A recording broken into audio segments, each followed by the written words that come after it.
Olá, e sejam bem-vindos a mais uma entrevista central. Esta edição é especial e é feita a propósito do 25 de Abril. Tenho comigo duas personalidades de gerações diferentes que juntámos nesta conversa para tentar explorar um bocadinho diferentes perspectivas sobre democracia e revolução. Rui Zinck, escritor e professor universitário, nascido em 1961, obrigada por estar aqui connosco, e Daniela Salgueiro Maia, estudante de Ciência Política e Relações Internacionais, que nasceu em 2003. Obrigada também, Daniela, por estares aqui. Rui, como recordas a Revolução do 25 de Abril, tu que a encaraste como uma prenda recebida aos 13 anos, num Sim, texto bastante sim. conhecido? Eu vi tudo e vivi tudo naquele dia e nos dias seguintes. Porque a minha família era privilegiada, ah, como eu percebi a família Salgueiro Maia, porque eu vi na faculdade onde dou aulas, o ano passado, uma belíssima exposição sobre um jornal que fizeram na Guiné alguns soldados, um jornal cultural, e isto significa um privilégio único, raro em Portugal, em 1974, que era saber ler e escrever, gostar de ler, se calhar também já gostava de escrever poemas à minha mãe e tudo mais, rimas em ão, e além disso, ter uma família que não tinha dinheiro, mas tinha livros em casa. Minha mãe era professora de liceu, o meu pai era professor depois, ao longo dos anos 60, pouco depois foi para Angola também como professor, e ser professor de liceu significava não ter dinheiro, mas significava poder ter livros em casa.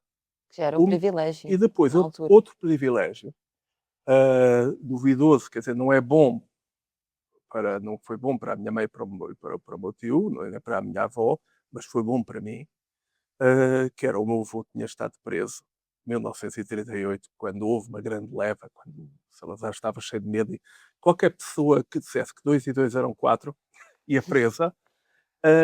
E, portanto, eu tinha a experiência política em casa, experiência da prisão política em casa. Tinha o irmão mais velho que fugiu à guerra, 6 anos mais velho, portanto, ele já estava na calha, eu ainda não. E líamos os jornais que havia. Líamos o Diário de Notícias, líamos o Diário de Lisboa, líamos o Diário Popular, líamos a República, às vezes na edição matutina, vespertina e ainda mais tarde. Creio que no dia 25 de abril houve bem umas 3 edições, ou talvez 30, e eu tinha ainda um privilégio extra, que era, morava aqui muito perto deste local onde nós estamos aqui. A minha escola foi a 200 metros daqui, a escola Do Campo 29 Mártires da Pátria. no Torel, que eu morava na calçada de Santana, mesmo a 10 metros de onde nasceu a Amália, nasci eu, e num minuto estava no Refil. Portanto, às 10 da manhã acordei e disse para a minha mãe: Mãe, eu estou atrasado para ir à escola. Ela disse: Não, Rui, parece que hoje há coisas. E depois a minha mãe disse: Não vás à rua, mas pai ausente, é Angola, santos da casa não fazem milagres. E eu não sei se fiz um manguito à minha mãe, acho que disse Invenção. apenas não tenhas medo, mas parti para curtir a Revolução. Portanto, acompanhaste todos os principais acontecimentos Segundo a daquele minha dia. memória, fui eu que fiz a Revolução. Fui eu. Quer dizer, na verdade, quer dizer, os capitães de Abril estavam lá apenas para me ajudar. Sim, imagino. Daniela, obviamente não viveste a Revolução, mas imagino que tenha sido uma memória sempre muito presente, à medida que cresceste e na tua formação pessoal. De que maneira é que Abril e os valores de Abril estão presentes na tua vida? O 25 de Abril sempre esteve muito presente na minha vida desde que me lembro. Nunca me foi indiferente, e acho que só o via como chato, entre aspas, ali nos 14 e nos 15, nesta Chato altura. no sentido em que era uma Sim, história que muito... era repetitivo, mas entretanto acho que cresci um bocado e comecei a dar mais valor e a perceber um bocadinho melhor do que aconteceu e porque é que aconteceu. E eu acho que o 25 de Abril os valores do 25 de Abril foram passados pela minha avó e pela minha mãe, de uma maneira muito subtil, de uma maneira que me faz olhar para o mundo e para Portugal especialmente e pensar se estamos a seguir os ideais ou se os ideais mudaram. E não sei, acho que faz-me olhar para as coisas com uma perspectiva diferente, uma perspectiva mais progressista, um bocadinho mais. Que todos nós devemos merecer ser tratados com dignidade e nunca mais ou menos do que isso. E acho que foi assim que me impactou. Deixou-me um bocadinho mais empática, acho eu. Quando dizes que os valores te foram transmitidos de forma subtil, Hum. podes explicar melhor de que forma subtil é? Através dos exemplos, através de histórias também do teu avô, imagino? Sim, porque eu acho que os valores foram transmitidos não a contar a história do 25 de Abril, mas sim a contar como é que o meu avô era, como é que ele reagia às coisas, que era com muita calma e sempre a respeitar os outros. E acho que foi assim que me foi transmitido e não isto foi o 25 de Abril e era isto que nós queríamos, mas sim o teu avô participou nisto, porque ele queria que isto acontecesse, queria que as pessoas fossem tratadas com dignidade, que fossem livres de pensar, dizer aquilo que pensam, e toda a gente tem esse direito, e toda a gente deve ter esse direito. E foi assim que me puseram os valores, não foi. Claro que eu também sempre tive a data presente e sempre tive o acontecimento presente, mas foi mais pela memória do meu avô do que propriamente pela data e pelo feriado, entre aspas. Ok, compreendo. Rui, sendo um jovem naquela altura, tiveste a noção concreta das mudanças que aquele acontecimento iria provocar daí para a frente no país? Sim, quer dizer, a resposta é sim. Agora, eu não era o super-homem. Eu era um menino que ia fazer 13 anos. Portanto, eu vivi tudo e tenho uma memória muito vívida e muito vivida daquilo, porque vivi os anos seguintes. Portanto, é um luxo ser adolescente naquele tempo, porque pessoas mais velhas que eu, como o meu irmão mais velho de 6 anos, ele viveu tudo com muito mais intensidade e mais a sério, mas também se queimou, porque muitos jovens, jovens adultos, magoaram-se porque meteram-se na luta política intensamente, havia 37 mil partidos só de esquerda, os partidos de direita e de extrema-direita eram todos do centro, e os liceus, sobretudo liceus de Lisboa, eram centros de fervilhar, havia pancada, havia paixão política. Depois, nos anos seguintes, houve um movimento alfa de alfabetização no Alentejo. E eu, com 14 anos, fui participar nisso. E, portanto, eu estive atento a tudo. Participei dos momentos todos, que foram muitos daquela altura. Quando eu penso no PREC, como temos agora uma narrativa que diz aquilo foi horrível, depois é que veio a ordem, eu lembro-me que uma das vantagens de morar no Recio é que o Recio era o centro, era a praça central de Lisboa. E então o que acontece é que uma semana, 2 semanas depois, 5 semanas, já estavam os PIDs e os saudosos do antigo regime a conspirar a dizer isto não é democracia, não se pode falar, não há liberdade. E o 28 de setembro, o golpe, a tentativa de golpe, 28 de setembro, foi apenas 5 meses depois do 25 de abril. Portanto, tudo muito rapidamente, as forças que não queriam democracia começaram logo a conspirar. E o Recio era o centro onde foi durante anos o sítio onde havia a boateira. Hoje seria as caixas nas redes sociais com os trolls anónimos. Naquele tempo eram os indivíduos que diziam, alguns deles se calhar ex-PIDs, que diziam, isto não é democracia, então, olha, ontem eu tentei roubar um berlinde e o indivíduo obrigou-me que eu pagou-me. Isto não é liberdade. Eu tive uma experiência muito viva. Agora, como era ainda um adolescente, no princípio da adolescência, portanto, no princípio dos teen, não era um jovem com 19, era um jovem com 13, é evidente que a minha visão era muito filtrada, como a dos meus amigos, filtrada também pela nossa juventude. Éramos crianças. O que significa que havia enganos. Eu uma vez estive a teimar com um amigo que o Mário Soares era o líder do Partido Comunista Português e que o Álvaro Cunhal era o líder do PS. Portanto, vivi tudo, mas tive a desvantagem de viver enquanto criança, mas tive a vantagem de, como eu era criança, eu era muito como o burro do Shrek. As balas do tempo, eh, eu até queria que elas me acertassem, Mas mas passavam elas por cima. passavam por cima. Eh, as pessoas da geração do meu irmão, muitos deles deixaram de estudar porque se apaixonaram imenso, apaixonaram-se a vários níveis.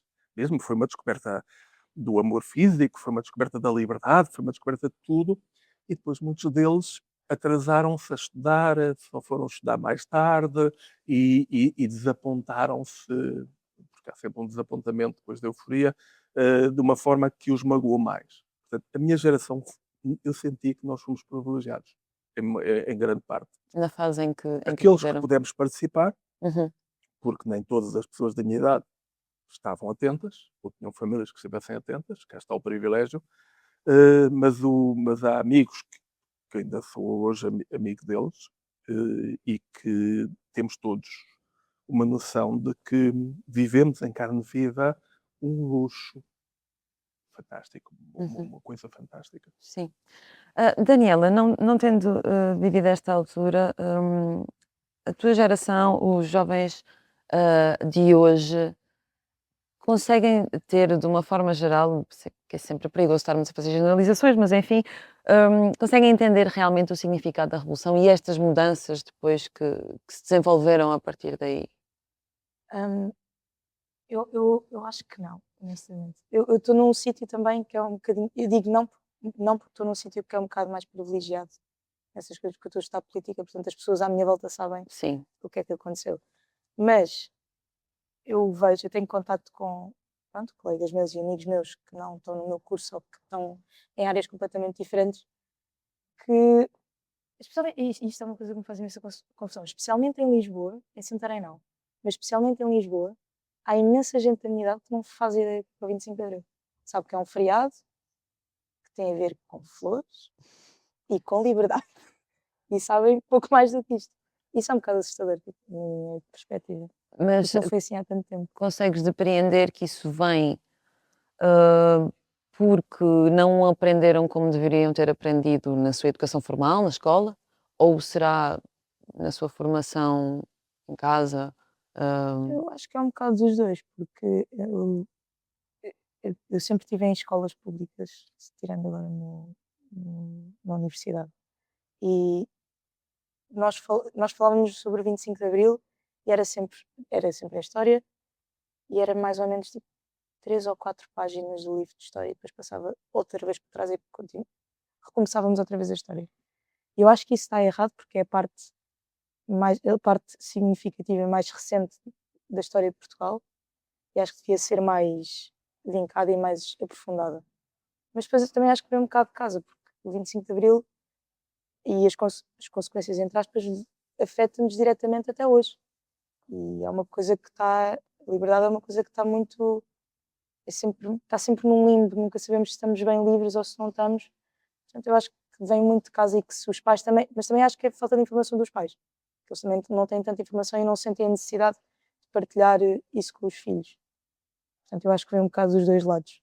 Mas especialmente, se não há esse apoio em casa, acho que se devia reforçar muito mais na área da educação.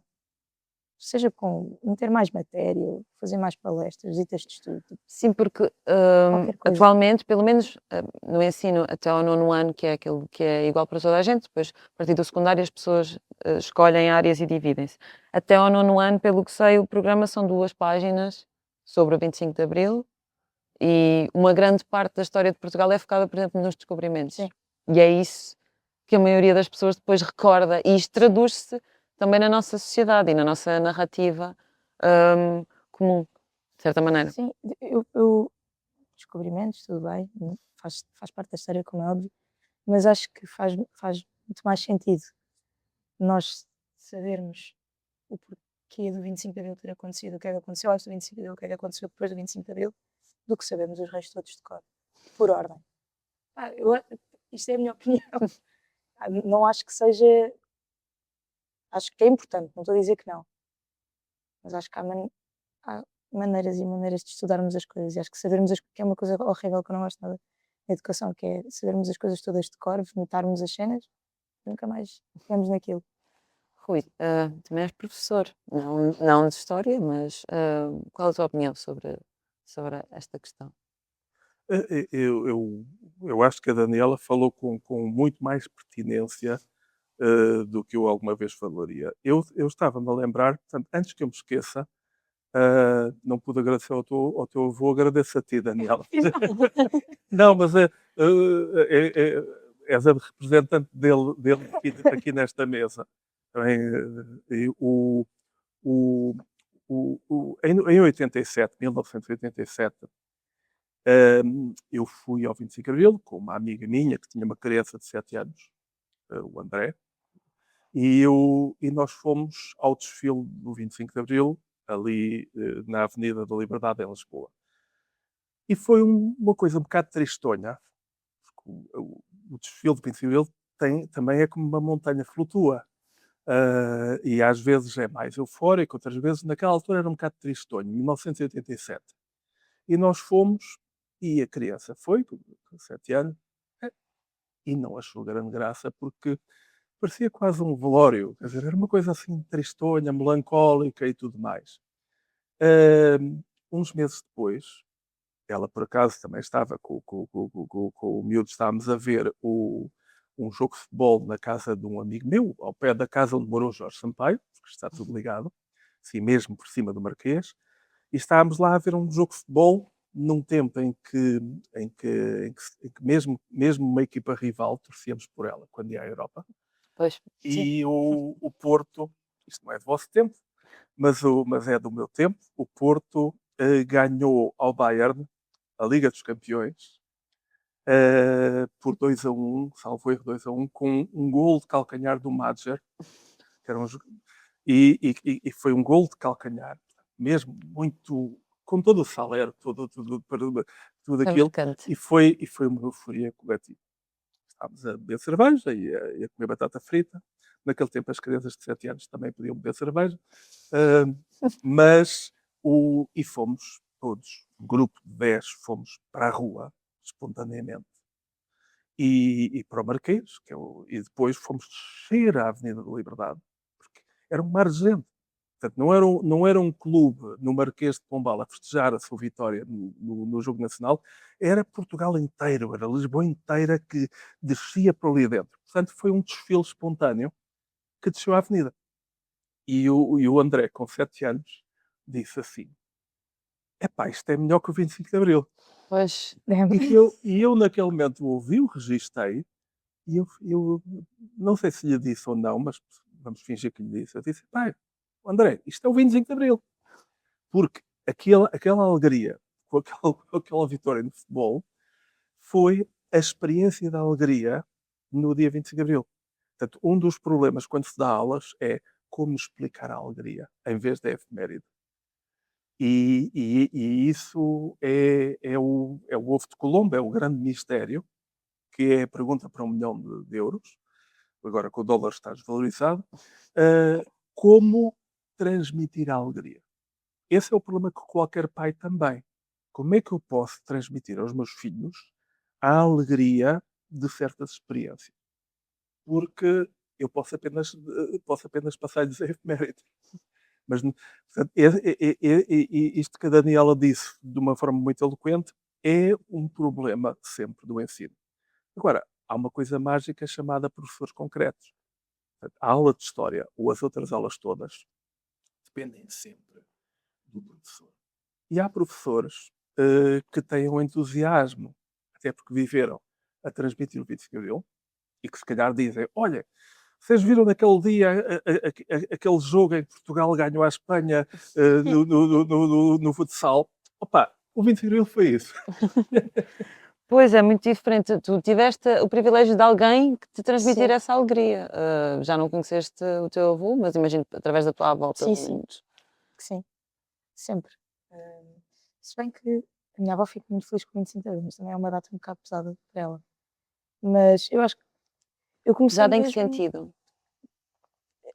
A minha avó tem que passar por uma estátua do seu marido morto para ir tinha de passar para ir todos os dias trabalhar e qualquer, seja no 25 de Abril, seja quando ele morreu ou quando ele nasceu, estamos sempre lá, um bocado pesado para ela. Ela fica sempre um bocadinho mais sensível. Mas eu acho que senti essa euforia no ano em que começaram a gravar o filme do Implicado. Acho que comecei a sentir euforia nesse ano, porque estava mais envolvida com pessoas que sentiam mesmo o 25 de Abril e passou a não ser tanto uma coisa que eu tinha de ir para com a minha avó e etc. Para eu realmente perceber mesmo e sentir o que é que tinha acontecido. E foi relativamente há pouco tempo, Sim, não é? sim. Porque esse filme, se não estou em erro, é de 2019 ou 2020. Sim, é por aí. Uhum. Portanto, foi há pouco tempo. Tu disseste numa entrevista, por volta dessa altura, acho que a propósito desse filme até, que estamos conformados com a liberdade que temos. Sim. O que é que querias dizer com isto?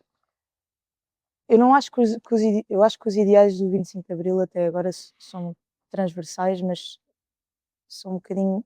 As bases são as mesmas, mas vão ser um bocadinho modificados porque o tempo vai avançar, não é? Mas acho que nós estamos tão habituados a podermos dizer o que quisermos e a podermos fazer o que quisermos que não. Parece que não temos medo que isso desapareça. Eu acho que está a desaparecer, especialmente porque as pessoas não procuram saber o que é que aconteceu antes e acham que é completamente normal o que é que aconteceu antes, coisa mais natural do mundo, hum, que estão, não sei, parece que se esquecem, parece que não querem procurar, que não têm interesse. Eu vejo muito falta de interesse no pessoal da minha idade a procurar coisas de história, saber o que é que aconteceu e porque é que aconteceu. E eu acho que é por isso que estamos tão conformados e que está a crescer uma aula de extrema-direita no nosso país, mas não era absurdo. No nosso país e em muitos outros. Não é só no nosso Exato, país. sim, no nosso.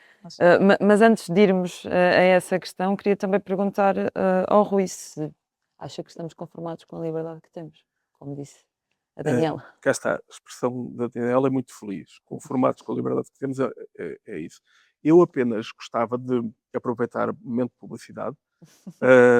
Não, mas é o Teatro de Animação de Setúbal, Teatro de Animação de Setúbal, que faz este ano 50 anos, é também fruto do 25 de Abril, encomendou-me uma peça que esteve em cena há pouco tempo, sobre o 25 de Abril. E ao princípio de uma trilogia eu decidi, enfim, contar mais ou menos a história de 25 de Abril e como acontece quando alguém escreve, Daniela, é uma dica para o futuro, porque quando alguém escreve, nós temos que encontrar o tema. Qual é que é o tema? E eu sou um bocadinho mais melancólico, porque já estou no último quartel da vida, mas também mais sorridente do que a Daniela perante este momento em que passamos, perante esta dinâmica fascista em que o mundo está, que é a noção do pêndulo, que é a ideia de que, por mais que nós pensemos, olha, agora vamos evoluir, a verdade é que voltamos sempre, haverá sempre dia e noite, haverá sempre a natureza humana, quer dizer, não varia, é a natureza coletiva, quer dizer, há maré alta, maré baixa, e neste caso há um pêndulo, que é o pêndulo do fechamento e o pêndulo da abertura. Fechamento, abertura, fechamento, abertura. Aquele momento em que nós, e o 25 de Abril foi isso, se estamos num poço, pedimos ajuda a alguém e alguém estica o braço, um salgueiro qualquer estica o braço e ajuda-nos a sair de lá e damos abraço e somos todos felizes. Parênteses. No primeiro 1º de maio, eu dei a mão à minha mãe. Fomos subir a Almeida de Reis, é a mão à minha mãe. Nenhum rapaz de 13 anos Queria dar a mão à mãe. queria dar a mão à mãe e naquele dia eu dei. Portanto, é uma coisa maravilhosa. Mas então, esta é uma velha anedota, que é a pessoa que puxa, naquele dia, naquele tempo, naquele espírito, toda a gente dava abraços e puxava a pessoa do poço para cima. Há aquela anedota portuguesa um bocadinho do fechamento, que é um indivíduo que pede ajuda a outro, o outro tenta ajudar, e o indivíduo diz, não, ele não vai conseguir puxar-me, já que eu não consigo sair do poço, eu puxo também do poço, ele não se vai ficar a rir. E nós neste momento estamos num momento do mundo em que há pessoas que não se importam de ficar sem uma perna se o outro ficar sem as duas. Há uma alegria, uma euforia, eu não quero ver, que é uma falta de esperança, é um nihilismo, que é, eu não me importo de estar mal, mas desde que os outros estejam pior. Não se ficam a rir. O 25 de Abril é o oposto. E então, para a peça, eu escolhi um pêndulo que, para mim, para a minha geração, são os dois opostos. E a minha ideia, um bocadinho mística, é de que um foi, de certo modo, pai um pariu o outro. O contrário. Foi o contrário. Antes do 11 de Abril, quase 9 meses antes, houve o 11 de setembro de 1973, que foi o golpe do Pinochet no Chile. Já agora com o apoio de um país que fica entre o Canadá e o México, mas isso agora não interessa nada. E esse golpe foi um golpe assassino. Foi um golpe brutal, foi sangrento. Parecia o Shining do Kubrick, rios de sangue. Cortaram, torturaram, usaram campos de estádios de futebol para torturar pessoas, milhares de desaparecidos. Foi uma violência brutal. E o 25 de Abril foi também um golpe militar. Foi também um golpe militar contra o primeiro-ministro, contra o Allende no Chile, contra Marcelo Caetano e Américo Massa em Portugal. Mas a diferença é que naquele dia não houve mortes. Perdão, houve 4 mortos, mas foi na sede da PIDE, que agora parece que é um belo condomínio de luxo. Nem uma placa lá tem. Certo. Que é para não incomodar as pessoas que moram lá. Claro. Não ouvirem os fantasmas dos ais. E o que acontece é que houve 4 mortos na sede da PIDE, mortos pela PIDE. Sim, Não houve pelo um único pelo PIDE, movimento dos mas capitães. Sofia, não houve um único PIDE morto naquele dia. Houve alguns humilhados, há uma foto bem devida de calças Sim, para baixo para ver se não tinha armas escondidas, mas o 25 de Abril foi isso. Naquele dia os vencedores não maltrataram os vencidos. O Chile maltrataram os vencidos. Voltando ao início, portanto, o Rui não concorda com a Daniela, pelo menos não tem uma visão tão pessimista. Não, quer dizer, mal estaria se eu tivesse a visão pessimista da Daniela, ou não é pessimista, é mais aceitadora de uma realidade. Quer dizer, eu também, como dei aulas de mais de 40 anos, também sei, uma pessoa faz um esforço, mas depois também tem que saber parar. Eu acho que o avô da Daniela, Salgueiro Maia, que eu conheço, que é não é, é mesmo, deve ser terrível. Eu ia fazer esta pergunta, mas a Daniela já respondeu, que é, qual é a sensação de estar numa família que conhece uma pessoa, mas que depois todos os outros veem como um mito? E às vezes até endeusam e agradecem. E eu imagino que é. Mas isso é uma pergunta estranho. até que podemos deixar a Daniela Mas responder. ela já respondeu. É estranho, por acaso, esta semana a minha avó estava a falar para uma universidade em Andorra. E eu estava no sofá e ela estava a falar e durante uma hora a minha avó estava a falar do meu avô tipo, pois porque o Salgueiro Maia, o Salgueiro Maia. A minha avó desligou a chamada. Oh, avó, o Salgueiro Maia, tipo, Sim. meu marido. O Salgueiro Maia é só estranho. Foi? Não, faz um bocado de confusão, mas Mas está de tudo certa forma são duas pessoas que acabam Sim. por estar ali, não é? bem. Quer Aquela dizer, pessoa mais ou menos, mítica Sim, sim. e a pessoa Sim, familiar, o marido, o avô, o pai. sim, eu acho que sim, mas acho que também ele, eu acho que as pessoas gostam de dele, entre aspas, porque ele não distinguia essas coisas ele próprio.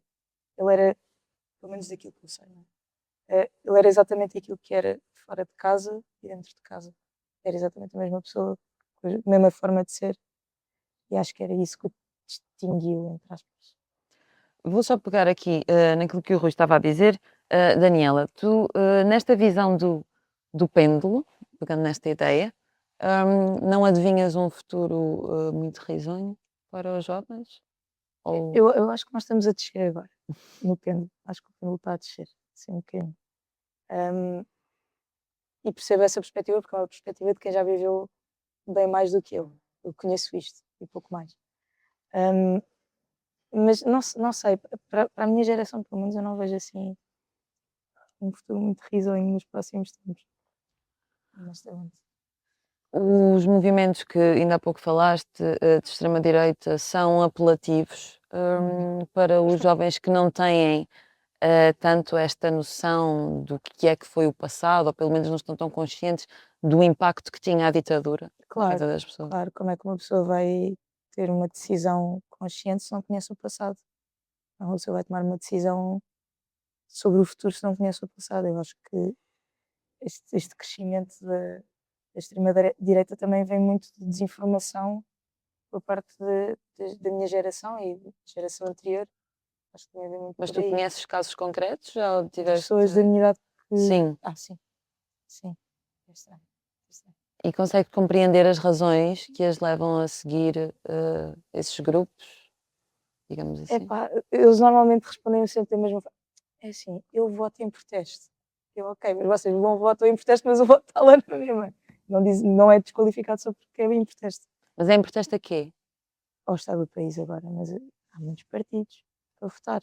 Há imensos partidos, imensas coisas. Informem-se só, é só essa a minha questão.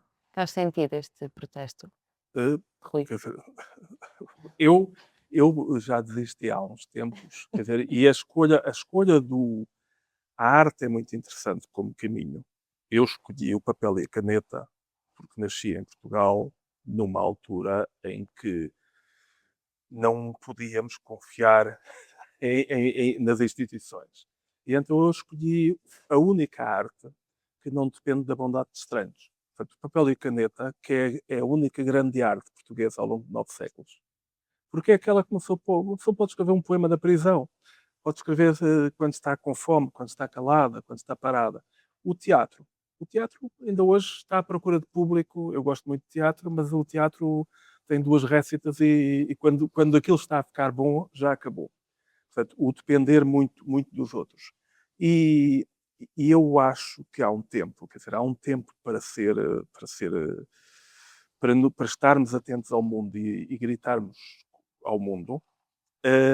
Mas a arte tem uma coisa boa, que é, pelo menos sublima a nossa frustração, porque em vez de estar a tentar convencer os outros, eu estou apenas a tentar contribuir para um bem coletivo. E este é um princípio, quer dizer, se temos uma peça de teatro onde só vão 3 jovens e os outros não vão, ou não ligam nada, pelo menos vão lá 3 jovens. É melhor do que não estar nenhum. Portanto, o dever, o dever de um jovem atento ao mundo é participar e falar, mas tem o dever de não se sacrificar. O Albert Camus tem uma peça que para mim foi fundamental, que é Os Justos, onde ele mostra um grupo de jovens que ama tanto a humanidade, está tão indignada com os maus do mundo, que a certa altura esquecem de gostar das pessoas. Mas é isso que está a acontecer. Bom, eu agora estava-me a concentrar nos jovens atentos, Sim. porque os outros. Eu São acho, eu acho que desatentos. o que está a acontecer é simplesmente isto: é Portugal está no mundo, já não estamos orgulhosamente sós. Eu no outro dia fui a um magnífico banquete para celebrar os 51 anos da amizade de Portugal, das relações diplomáticas entre Portugal e a Índia. E eu não tinha reparado, mas é evidente que faz sentido, só em 1975 é que Portugal restabeleceu ligações comerciais e culturais e de amizade com a Índia. Porquê? Porque em 1961, quando nasci, Salazar ficou muito ofendido por, por aquele país tomar Goa, que, salvo erro, fica naquele país, naquele subcontinente. E Salazar ficou muito furioso. E depois eu fui dar aulas tive um aluno à noite, mais velho que eu, um senhor muito simpático, que trabalhava na Carris e que tinha sido soldado em Goa. Eram 800 soldados. Do outro lado eram 10.000, muito mais bem armados, e o Salazar queria que eles morressem pela pátria. Graças a Deus tinham comandantes sensatos que disseram não vendemos. E foram até bastante bem tratados. Houve um general que estava lá na altura que recorda até nos pagaram o pré, que é uma coisa que há na guerra, que nós vemos nos filmes sobre o 25 que é o senhor tenente, o senhor coronel considera-se preso. Entregue-me a sua arma. E eu digo, bom, isto não é um filme americano, isto é um outro código. Mas é aquilo que é a onda de fechar a porta. Quer dizer, uma porta serve para abrir e serve para fechar. E agora, neste momento, o mundo, dentro do qual Portugal está a fechar-se. Está a fechar-se. Estamos naquilo que poderia chamar alerta fascista. E eu posso dizer daqui às pessoas de outros países, de países onde isso já está a acontecer, posso dizer-lhes, olha, não é assim tão mau. Quando somos crianças, Quando somos crianças, brinca-se à mesma,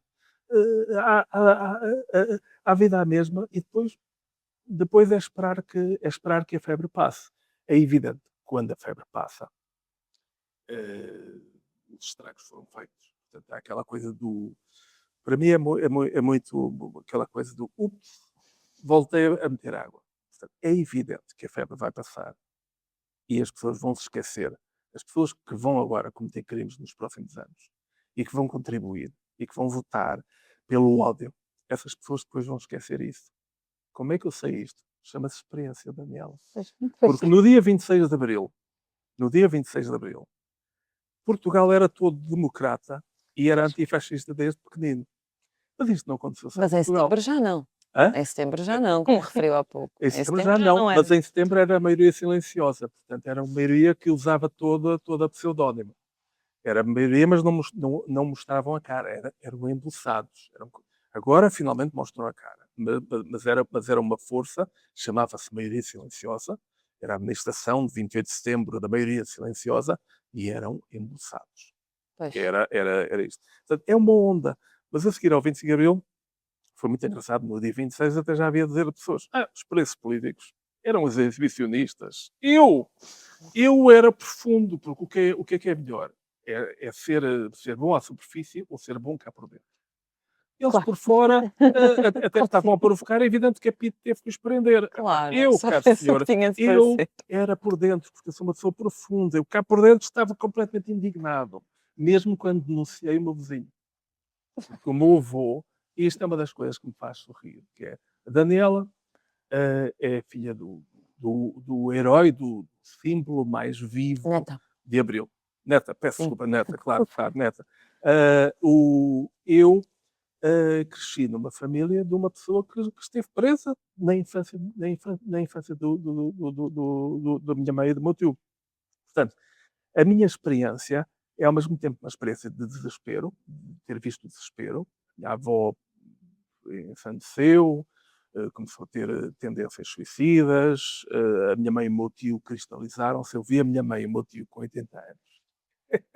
Assim, o meu tio ia dizer, quando o paizinho foi preso, tinhas 12 e eu tinha 10. Não, eu tinha 11, não era? E a minha mãe, não, quando o paizinho foi preso, eu tinha 13 e tinhas 12. Quando o paizinho foi preso, parecia um ping-pong. E eu percebi que era sobrinho e filho de duas pessoas cuja infância tinha ficado cristalizada. Como dentro daquelas bolas de neve, tinham ficado ali paradas, a Pois. brincar ao stop. E ao mesmo tempo é trágico, mas ao mesmo tempo a vida continua. Isto é, o meu avô ainda viu, aos 75 anos de idade, ainda viu o 25 de Abril. E não quis vingança, não quis que as pessoas que o tinham prendido fossem torturadas, Uhum. porque o procedimento é um princípio humano, que é não faças aos outros, ou seja, não sejas igual na vingança. E o meu avô, quando foi preso, foi uma denúncia anónima. Provavelmente de uma pessoa que eu cumprimentava todos os dias.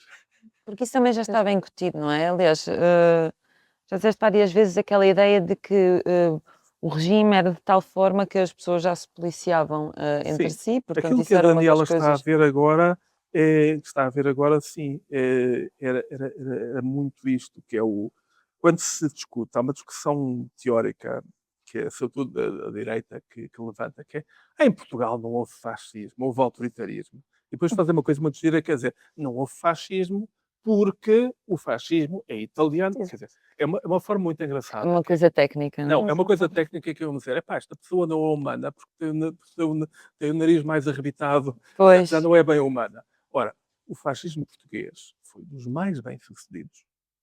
Porquê? Porque o sonho do próprio senhor Hitler, o sonho daquelas pessoas, era voltar a vestir-se à civil. O sonho de qualquer ditadora é não ter chatices. Portanto, o 25 de Abril era uma coisa que já vinha, aquele período do Estado Novo já vinha de antes, já vinha da Inquisição, já vinha de uma tradição longa. O nosso segundo maior dramaturgo de sempre, António José da Silva, foi morto pela Inquisição no século XVIII. fundador do Teatro de Bairro Alto. E o que acontece aqui é que isto é uma coisa que vem de longe, que é, para que ter um polícia cá fora, mesmo assim eram muitos, mas para que ter um polícia cá fora, se eu consigo fazer uma coisa melhor, que é ter um polícia dentro das pessoas.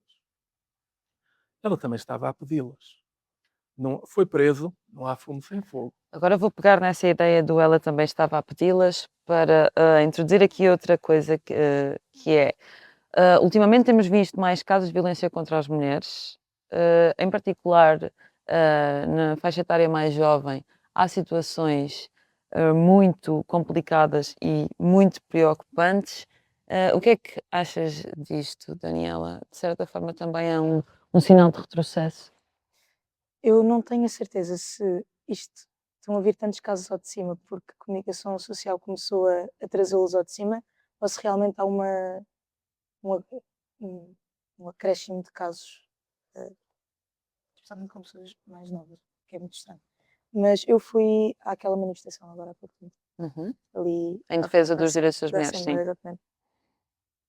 E é absurda a quantidade. Havia uma miúda, era de 5 em 5 minutos aparecia uma miúda lá à frente a contar a história dela e depois aparecia outra e outra e outra e outra. É uma coisa absurda, não sei como é que é possível.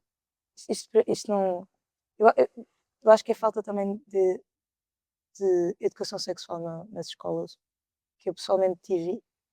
Aprendi a meter um preservativo numa banana e foi Mais uma mais do que vez, isso. uma falha Sim, a nível da educação. e também é muito tabu, pelo menos eu acho que é um tema muito tabu em casa. Os pais às vezes não querem muito falar sobre isso com os filhos porque é estranho. Mas Mas é também assim tão será estranho. por uma ideia de masculinidade, de virilidade que volta, de certa forma, Sim, a estar em voga, digamos assim. sim, Que não é, sei. pois é tal coisa do estava a pedi-las, não é? Porque Sim, é absurdo.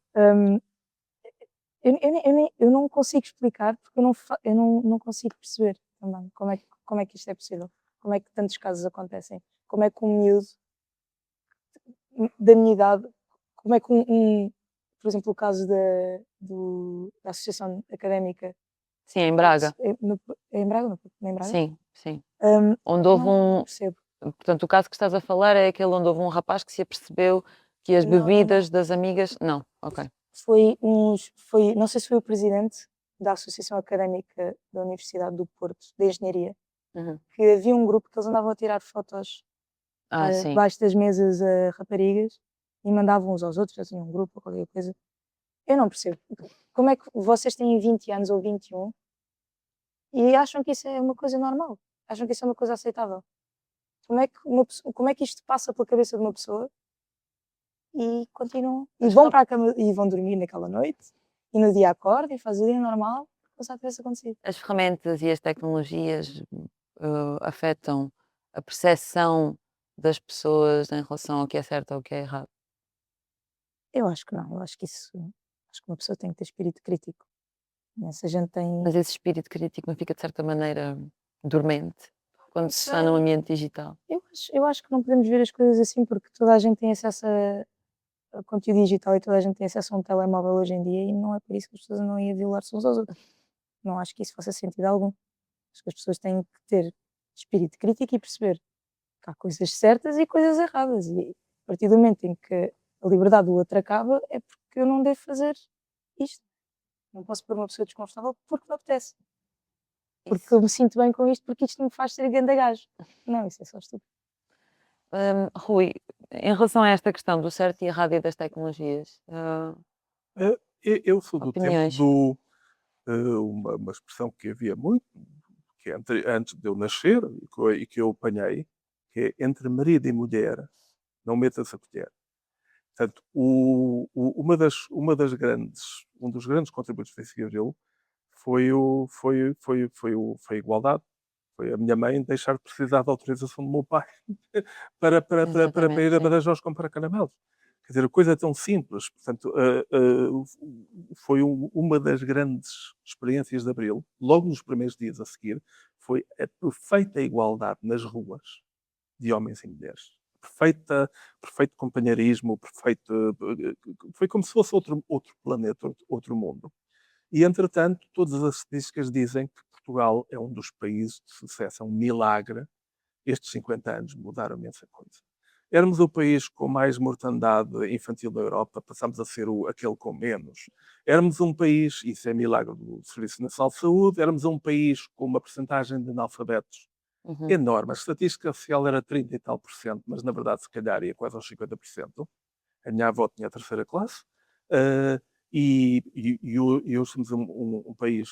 Éramos um país em que havia cursos, mesmo quando as mulheres iam para a faculdade, iam para os cursos de meninas, aquele para o qual eu fui, letras, humanidades, que muita gente hoje pensa que a humanidades é modas e bordados. Pois. Inclusive, eu tenho pena, muitas pessoas que vão para esses cursos. E havia os cursos, que esses cursos eram para homens, os cursos mais científicos, mais técnicos, Engenharias, não engenharias e é? tudo mais. E hoje em Ciências. dia nós temos o quê? Primeiro, temos a primeira candidata a Presidente da República, Maria Luz Pinto da Silva, foi objeto de um ataque suez do Mário Soares num debate televisivo. Oh, minha senhora, se a senhora fosse presidente, neste país, no dia seguinte, não havia mais um Castaçaldor.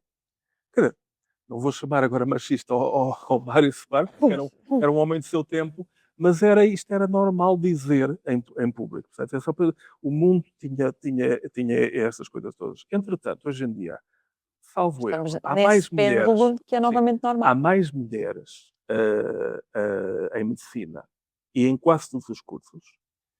E o que acontece é que neste momento estamos no pêndulo em que há uma coisa que há muito nos países que estão a ficar fascistas, que é o pobre homem branco heterossexual. Tudo agora está Coitadinho. entregue a eles. Espécie mais É desfavorecida à tudo, face da Coitadinho. terra. é tudo agora Opa. das gajas, é tudo agora dos imigrantes, é tudo agora dos maricas. Ah, E esse discurso, que é um discurso engraçado, que é o discurso simples, que é um exercício simples, que é, se eu te pisar o pé, eu não noto. Mas ai de ti, se me tocas no meu pé, eu começo logo a tirar-me para o chão como um defesa caneleiro. E neste momento há um imaginário coletivo do mundo fora, do pobre. Uma pessoa já não pode ser heterossexual, um homem já não pode. E esse discurso está a contagiar porquê? Porque um dos princípios, para mim, isto não tem a ver com tecnologias. O que a tecnologia faz é, a tecnologia facilita a preguiça. Portanto, nós pensámos que a internet, quem inventou a internet, pensava que a internet ia servir, olha, vamos ter todos acesso às melhores bibliotecas do mundo e a montes de livros grátis. Pois, mas na realidade. E a montes de livros grátis. E o que se descobre é que as pessoas, afinal, usam a internet para outras coisas. Uma das características dos tempos fascistas, e sim, estamos neste momento num tempo fascista, Portugal estava a resistir, mas finalmente chegou cá o contágio, mais cedo ou mais tarde chega cá, e está a sair, a fechar na Europa toda, que é o fascismo preguiçoso. Ser livre e ser feliz dá trabalho. Gostar de uma moça dá trabalho. Dizer, a culpa é dela porque eu disse-lhe, olha lá, queres beber uma bejeca e dar uma queca? E ela disse que não. E ela disse que não. se que é parva, pá. E sabe qual é o insulto? Que ousadia dizer que Sabes não. qual é o insulto que se faz e que ainda hoje muitas mulheres narcisistas fazem? Quando querem insultar uma mulher, puta. Sim. Eu chego num bar continua a ser. bêbado e digo, oh filha, cama comigo, olha para isto, produto magnífico, nacional, o nacional é bom. Ela diz, desculpa, mas não, estou aqui com o meu namorado, estou sozinha ou não. E qual é o comentário que eu faço quando ela rejeita os meus avanços? Puta. Sim. Sim. Que faz todo o sentido, não é? Só para terminarmos, até porque estamos a ficar sem tempo e vem no seguimento do que estamos a falar, há esta noção agora, no momento presente, de que tudo é válido, tudo é opinião, tudo é um ponto de vista e que as coisas, todas elas são possíveis de se exprimir, já não há pudor. Até mesmo o preconceito e a discriminação estão a começar a ser aceites. Daniel, achas que é possível essa democracia sobreviver com esta diversidade de opiniões, chamemos-lhes assim, ou pontos de vista, ou posições que discriminam? pessoas. Eu acho que a partir do momento em que a discriminação não é opinião, e acho que temos de ser livres para dar as nossas opiniões e para dar o nosso parecer, mas nunca que esse parecer e essa opinião prejudique outra pessoa ou impeça que essa pessoa seja livre de fazer o que quiser e de se exprimir como ela é. Acho que é muito isso. E que se vai sobreviver, não faço a mínima ideia. Não sei mesmo. Hum. Eu espero que sim, e espero que este pêndulo vá abaixo e volte lá acima com muita rapidez, se faz favor. Mas não sei, não sei. Acho que as pessoas, acho que isto vai levar-nos a um ponto em que, mais uma vez, os direitos das mulheres, os direitos das pessoas LGBT, os direitos das pessoas de cor vão ficar novamente mais para trás e vão ser discriminadas outra vez, se já não estão a ser. Acho que estamos só a dar um passo atrás, não sei se vai espero que sim, espero que sobreviva e acredito que sim. Estás a ver como és otimista? Tu disseste que estamos a dar um passo atrás. Só um passo atrás. Só Epá, grande eu sou passo. vários. Mas um passo É um passo enorme, gigante. Não, são vários um passos. bruto passo. Não, mas é violência, a mão com que fazemos festas, é também a mão com que uma pessoa bate. E neste momento há uma paixão coletiva do mundo. Já cheira a guerra mundial. Aliás, uma das coisas mais cómicas é não perceber que os países, os pedaços de terra, não têm valores. Quando me dizem os valores europeus, quais? Os dos que cometeram o primeiro genocídio na Namíbia em 1905? Quais são os valores europeus? Quais são os valores da França? Por exemplo, os valores da França, quando ganhar a extrema-direita, vão ser os mesmos valores que há uns tempos, do Mitterrand. Quer dizer, a ideia de associar a paz de terra, quando eu ouço os nossos próprios dirigentes europeus, eu já ouço o tal discurso fascista, porque é um discurso que é nós somos os bons. E é um discurso que infantiliza. E somos superiores, de certa forma, Por não é? exemplo, uma das coisas fundamentais que se devia ensinar nas escolas, mais importante até do que ensinar o vida civil, é ensinar a lidar com a frustração. Concordo. Desculpa. Concordo. Sim, sim. Não, é só isso. Porque a vida é frustração. Por exemplo, achas que eu estou feliz por voltar a ver o fascismo vir aí? Não. Mas daqui a bocado vou almoçar e pronto, é a vida. Quer dizer, portanto, é lidar com isso. Hoje, o que é interessante na cabeça que se fecha é que usa tudo como arma. E usam tudo o que tiverem à mão como arma. Se tiverem uma faca, é uma faca. Se tiverem uma pistola, é uma pistola. Mas se tiverem, por exemplo, apenas um carro, é o carro. Se tiverem apenas o ser vítima, uma coisa que os fascistas ainda são melhores a ser vítimas do que as vítimas. E agora descobriram, a extrema-direita descobriu o humor. Eu estava só a brincar, estava só a ter humor. Tudo na cabeça que se fecha, e nem tempos que se fecham, tudo pode ser usado como arma. Tudo. E cá está. Eu neste momento, como sou otimista, digo, bom, vem aí uma guerra mundial, vamos todos, que é a forma mais simples de acabar com direitos sociais. Só espero é que ela corra depressa e estou tão feliz, ao contrário da Daniela, de já não estar em idade de ser mobilizado. Pois é, sim, eu quero deixar aqui que eu não vou para guerra nenhuma. Muito imenso. Portanto, otimista, não é verdade? Quem se diz otimista, muito Há uma otimista. anedota fantástica que eu posso contar em 2 segundos, que é muito curta. Sim. É o otimista e o pessimista. Uma variante. Então, diz o pessimista: ai meu Deus, isto não pode ficar pior, isto está tão mau, isto está tão horrível, não pode ficar pior. E diz o otimista: pode. Pode, exatamente. Infelizmente é isso que parece. Muito obrigada a ambos por esta Obrigada. conversa incrível e até breve. Viva o 25 de Abril. Obrigado. Obrigada. Obrigada.